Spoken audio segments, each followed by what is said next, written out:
Venus and Earth are frequently described as sister planets. They're almost the same size. Venus is 95% of Earth's diameter, 91% of Earth's surface gravity. So if you were to go to Venus and stand there, assuming that you weren't killed by the pressure and the temperature, then it would be very much feel like you were almost on Earth.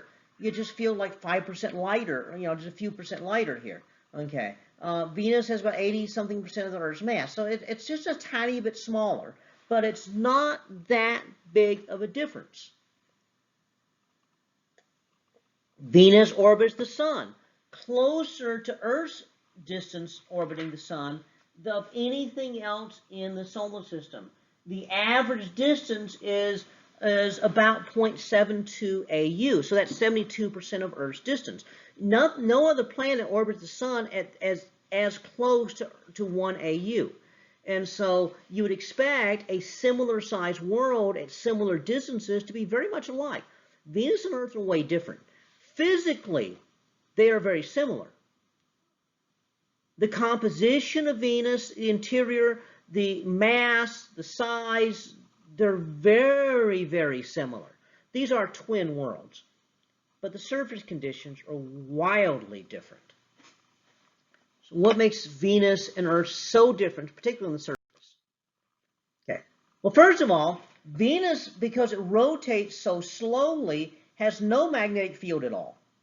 And so this lack of magnetic field is probably due to no dynamo at work. Venus doesn't rotate fast enough. Even if it has a liquid metallic core, it does not rotate fast enough to generate much of a magnetic field. The only magnetic field there is from solar particles hitting the atmosphere and kind of drifting around the atmosphere, but that's not really much of a magnetic field. That magnetic field does not produce anything that would protect Venus from cosmic rays.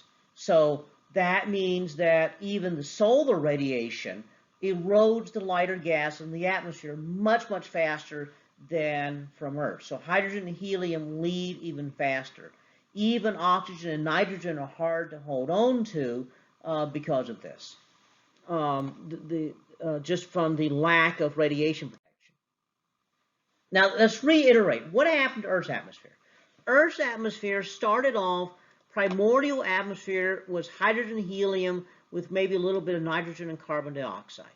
The hydrogen and helium eventually left. Okay, on Venus, they would leave much, much, much faster because of the slower rotation. On Earth, the nitrogen stayed. Now, on Earth, we have these giant oceans, and the CO2 actually dissolved into the oceans. Like I said, the oceans are carbonated. Just go to the ocean, go to the coast and watch a wave come in. The oceans are carbonated. That precipitates out in terms of carbonate rocks. Well, the other big factor is that biologic activity, photosynthesis, takes a lot of that CO2, releases the oxygen. Earlier in the history of the Earth, there was something called the Great Oxygenation Event, in which all the biologic activity, all the photosynthesis went like wild, and the atmosphere in a very short period of time changed from being mostly nitrogen and carbon dioxide to mostly nitrogen and oxygen. And this is where a lot of these red rocks and red soils you sometimes see around in parts of Texas, East Texas, for example, or even parts of Keller. You have red sandstone and so forth. That soil, that red color, comes from iron oxide. Iron that was in basalt-type rocks would suddenly rusted during the Great Oxygenation Event. Okay, now, this is what happened on Earth. Now, we've maintained a balance here in which this keeps going on. Volcanic eruptions make more CO2, but then the oceans and the plants take it back out of the atmosphere. Now, Venus is believed to have what's called runaway greenhouse effect. It's a little bit closer to the sun than Earth, so that means it's going to warm up a little bit more. Okay. As Venus warms up, then that means it's going to be hotter than Earth. It's more humid. Well, more humid because you're evaporating more water. Well, you keep evaporating more water, and the result is those oceans are actually smaller. Biologic activity would have a lot tougher time getting going because of the higher temperatures. But the biggest thing is the oceans are simply smaller, and so less CO2 is removed. Now, if you have less, remember the sun has been gradually getting brighter over its history. Earth has been removing CO2 at just the right rate to maintain a balance. But if you're not removing CO2 at the right balance, that means we have greenhouse gases. Less CO2 being removed means that more greenhouse gas, so Venus gets hotter. When Venus gets hotter, even more water evaporates. If more water evaporates, even less CO2 is removed. You remove even less CO2 and it gets even hotter. Eventually, it gets so hot you boil away the oceans. Well, if the oceans boil away, then there is no carbon dioxide being removed. So it continues to be hot. You're not removing CO2. The sun's getting warmer, and worse, volcanic activity puts more CO2 in the atmosphere. And so then what happens is Venus really starts heating up. And it eventually gets so hot, you now start baking the CO2 out of the carbonate rocks that you'd taken out of the atmosphere to begin with. That means all the rocks became similar density. All of a sudden, any plate tectonics that may have been going stops. Now you've changed the character of the surface. Okay. Not only do you stop the plate tectonics, the heat has to get out. So hotspot volcanoes start to dominate. The hotspot volcanoes now spew enormous amounts of carbon dioxide into the atmosphere. Okay. They also spew enormous amounts of sulfur dioxide into the atmosphere. That sulfur dioxide mixes with any water that's already there, and you end up with sulfuric acid.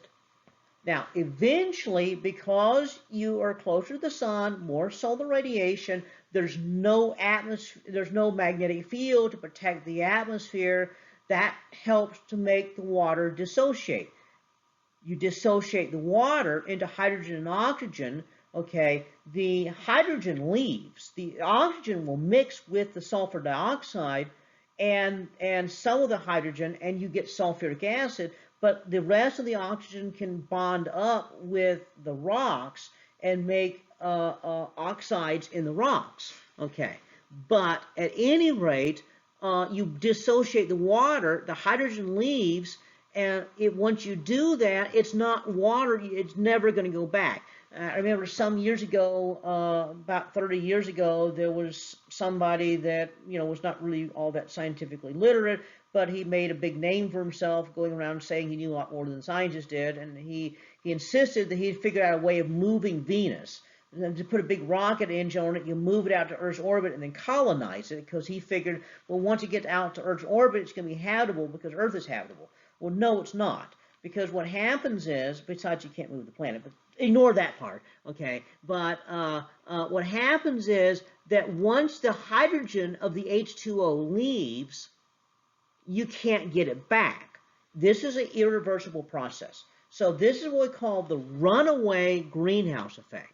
Not just a greenhouse effect that warms the planet, but it actually feeds on itself, and each step makes it go even more in this direction until it eventually reaches the point of no return. It doesn't come back. Where's the point of no return? Point of no return is actually not down here at the end. The point of no return is up here somewhere, where you start heating it up, that you end up getting less CO2 removed. And if you're not removing CO2 fast enough, then you heat up and it becomes irreversible. Once you get less water involved, it becomes irreversible. Well, this is a nice idea. So how do we test this idea? Because it's not scientific if we can't test it. It's just an idea. Well, what you do is you go through some mathematics and you say, well, mathematically, what could we test? We can't go backwards in time, but there ought to be some way of seeing how this happened. Well, we know that what happens is that there's actually naturally occurring two stable isotopes of hydrogen. Ordinary hydrogen is a proton and electron. Deuterium is a proton, neutron, and electron. It's twice as heavy.